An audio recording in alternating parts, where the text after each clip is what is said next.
ఇద్దరు ఉండట్లేదు. సడన్ గా కాలేజీ నుండి ఎక్కడ వెళ్తాం? नहीं, वो नहीं चाहते थे कि 400 फैमिलियों की शांतियों को बिगाड़े। వెళ్ళాము చెప్పండి. 450 ఫ్లాట్స్ అండి, ఎక్కడ పోతాం? సడన్ గా వెళ్ళిపోతే ఎక్కడికి వెళ్ళిపోతాం చెప్పండి? అందరు అఫోర్డ్ చేయలేరు కదా.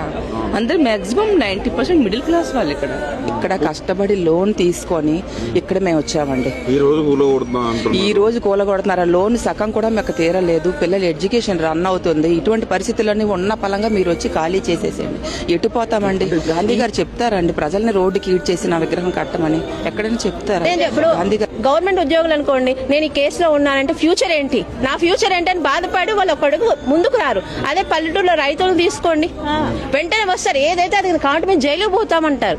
అది ఒక్కటే అండి. ఇది ఇండైరెక్ట్. నోట్లో తీసేసి నోట్లో మట్టి కొడుతుంటే మేమేం చేయాలి? ఏమన్నా అర్థం ఉందా అసలు? ప్రభుత్వాన్ని పాలించే ప్రభుత్వాధికారులు ఇలా చేస్తే ఇంక మేము ఎవరికి చెప్పుకోవాలి?